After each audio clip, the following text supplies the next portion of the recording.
Welcome back. Over the last few days on this channel, you would have heard many companies of various hues talking about carbon credits. It started with SRF and that huge run-up in the stock. Then people sat up and took notice of what is this thing, carbon credit. Yesterday, Balrampur Chini spoke about it. Shortly after that, a steel company spoke about it.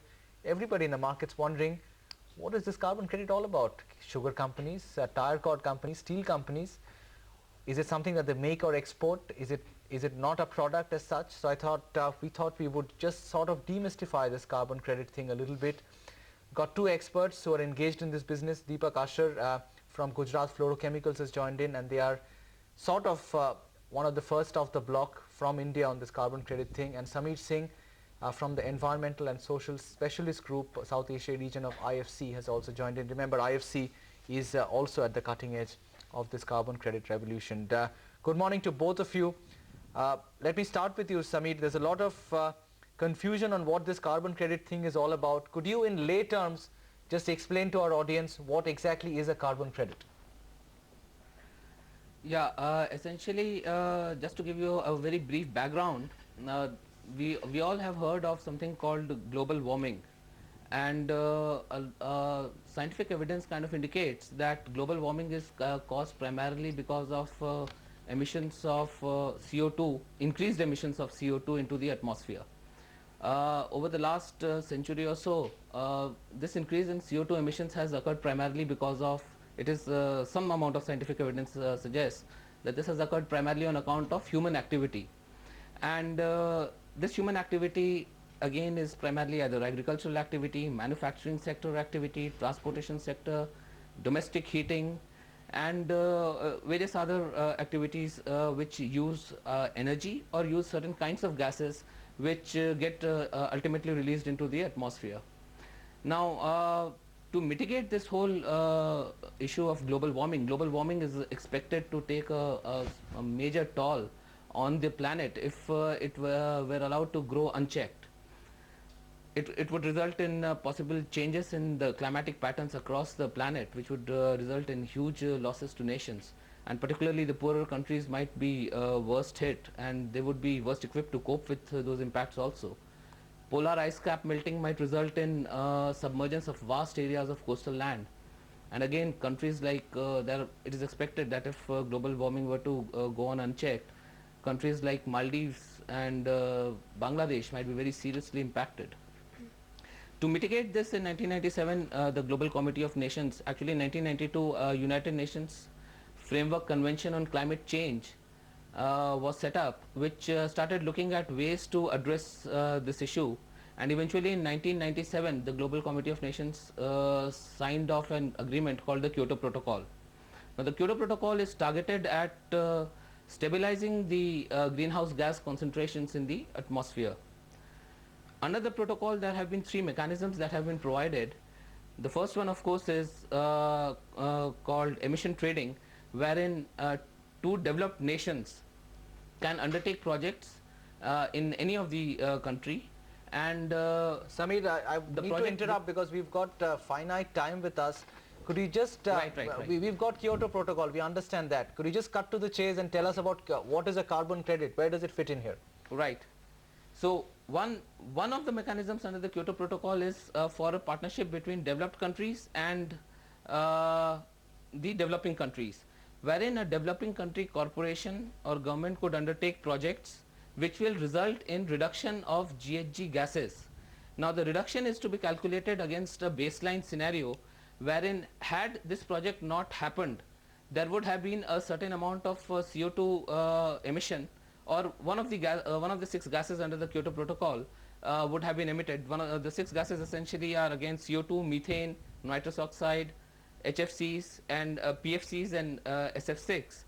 So with the project, if the project results in reduction from this baseline scenario of emission of any of these six gases, then a certain emission reduction is generated. Now, this emission reduction will be translated or converted into what is called a certified emission reduction. Once 1 unit of certified emission reduction is equal to 1 ton of CO2 equivalent reduction. Now, this whole process is basically a market-based mechanism wherein corporations and governments in the developing countries can undertake projects which result in emission reductions, and they can then trade it with governments and corporations in the developed countries, whereby governments and corporations in developed countries buy these CERs or certified emission reductions from these developing country corporations and government. Right, Samir. The whole process is... I just want to get in Deepak on a word. If you can just explain to us with an example, real example. He said 1 ton of CO2 could be equal to 1 CER or 1 carbon credit. Would it be fair to put an example that if in any of your manufacturing plants you were producing say 100 tons of CO2 and you bring it down to say 60 tons of CO2, you would get 40 carbon credits? In a sense that's right, except for the correction that you don't actually manufacture CO2, Sure. but any industrial activity inevitably leads into CO2 emissions. Yeah. So if there is any CO2 emission in your manufacturing process, and if you implement a technology which reduces the CO2 emission, you get a carbon credit equivalent to the CO2 emissions that you reduce. Who pays you? No, you get a carbon credit which is actually an instrument. Now what happens is, and I perhaps need to add a business perspective to what Samir said, what the Kyoto Protocol does is, which is now in fact already come into effect, is it places legally binding caps on CO2 emissions in the developed world. Okay. In other words, installations and businesses in Europe, in Canada and Japan who have already ratified the Kyoto Protocol need to reduce their CO2 emissions by 6% lower than what they were in 1990.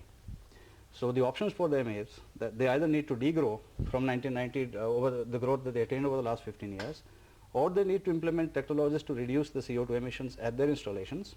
But what the Kyoto Protocol allows you to do is, if an entity in India, for example Gujarat Fluorochemicals Limited, has CO2 emissions, and if it can implement a technology which reduces those emissions, it gets a certified emission reduction through the rigorous process of project registration, and it can sell the CRs to the installations in Europe, for example, who buy them for compliance requirements. So the CR that an installation, a power company in Europe buys from Gujarat Fluorochemicals counts as a compliance tool as far as their emission reduction. So if he can't reduce his emission, or if it's too costly for them to reduce, it might be more cost effective for them to buy it from a Gujarat Fluorochemicals to count as a compliance tool. Deepak, what sort of income can you hope to garner from this? Because what we understand is that the price fluctuates very wildly for each carbon credit. Yes, one, there's not enough depth in the market right now. There aren't any carbon credits that exist. The first CR will probably be generated in January 06. So all you can see right now is future contracts. Now future contracts again are not commoditized. There are different contracts depending on the risk perspective. There are different prices depending on how risk is shared between the buyer and the seller. So it's very difficult to put a finger on the price. But even so, is there a ballpark that... the closest surrogate you can get to carbon credit price is what happened was the EU. They started an emission trading scheme in anticipation of the Kyoto Protocol coming into effect, what they call the EU ETS. And what they do is trade EU allowances, which are again similar to carbon credits. They are equivalent to 1 ton of carbon dioxide.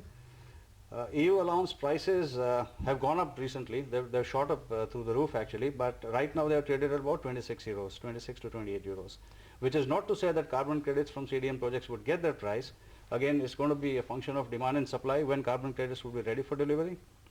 And it's going to be a function of the delivery risk that the buyer perceives in doing forward contracts with CDM project developers.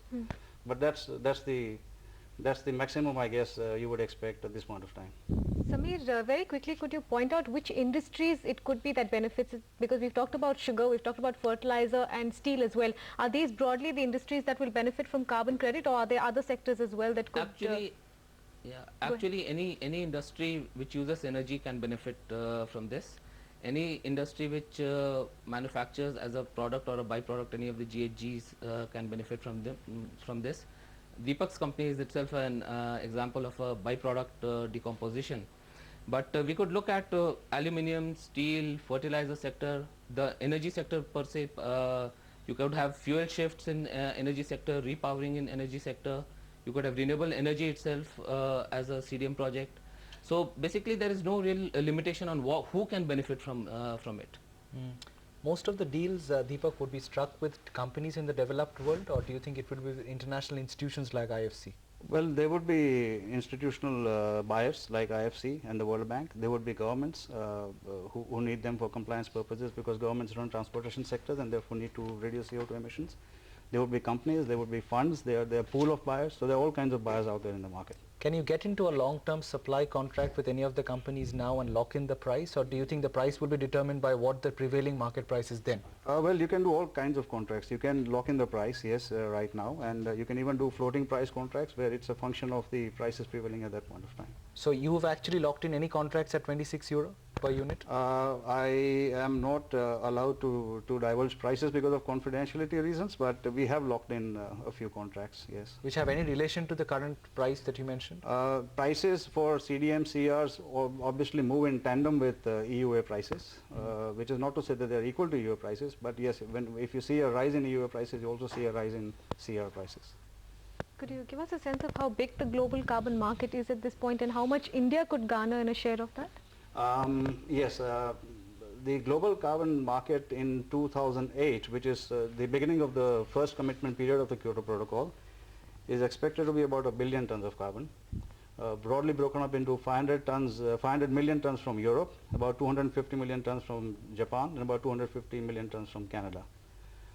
So that's the demand side. The supply side would come essentially from countries like Russia and Ukraine, who have actually degrown because of economic reasons and therefore have surplus carbon, which they would put on the supply side available for sale. And there would be CDM projects and there would be JI projects. So there are three major sources of supply: assigned units from countries like Russia and Ukraine, who already have surplus based on the allocations that they get, and project developers like us and in developed world. Would it be fair to make an assumption that companies which have a legacy of relatively inefficient manufacturing operations could actually scale up and be the biggest beneficiaries in terms of suppliers?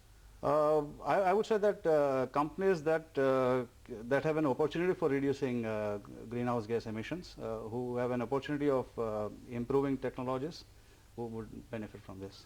Okay. Thanks, Deepak, very much for joining in. Thank you. Samir, thank you very much for joining.